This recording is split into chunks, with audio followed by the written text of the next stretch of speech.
દાખલા number 21 a 2 1 અને b -2 -1 ને જોડતા રેખાખંડનું 1:1 ગુણોત્તરમાં વિભાજન કરતા બિંદુના યામ શોધો.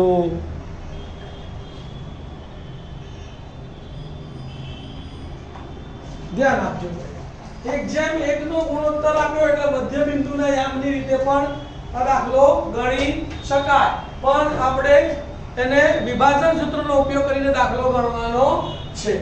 તો આપણે લાઈનસર લખીશું કે ધારો કે અહીં a 2 -1 અને b -2 1 ને જોડતા રેખાખંડ AB નું 1:1 ના ગુણોત્તરમાં વિભાજન કરતું બિંદુ PXY છે. આકૃતિ જોઈ લો. a ના યામ 2 1 છે, b ના યામ -2 -1 છે. આ બિંદુ PXY છે એનો ગુણોત્તર 1:1 છે. તો આ x1 અને આ y1 એટલે અહીં x1 બરાબર 2, y1 બરાબર 1. આ x2 આ y2, x2 બરાબર -2, y2 બરાબર -1. આ m1 આ m2, તો m1 બરાબર 1, m2 બરાબર 1 છે. હવે કયા સૂત્રનો ઉપયોગ કરવાનો છે? વિભાજન સૂત્રનો ઉપયોગ કરતા.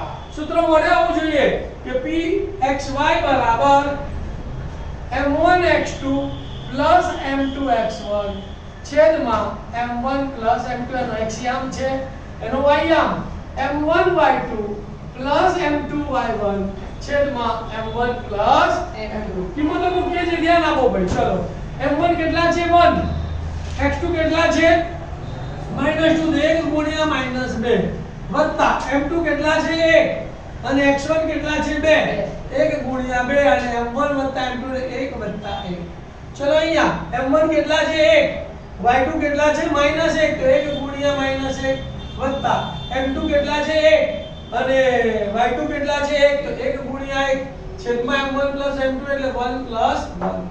સાદુરૂપ આપીએ 1 ગુણ્યા -2 એટલે -2 વત્તા 2 એકા 2, 1 વત્તા 1 એટલે 2, 1 ગુણ્યા -1 એટલે -1 વત્તા 1 એકા 1 અને છેદમાં 1 વત્તા 1 એટલે 2.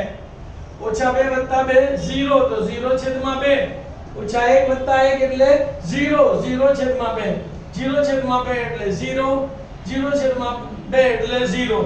તો માટે વિભાજન કરતા બિંદુના યામ 0 0 છે.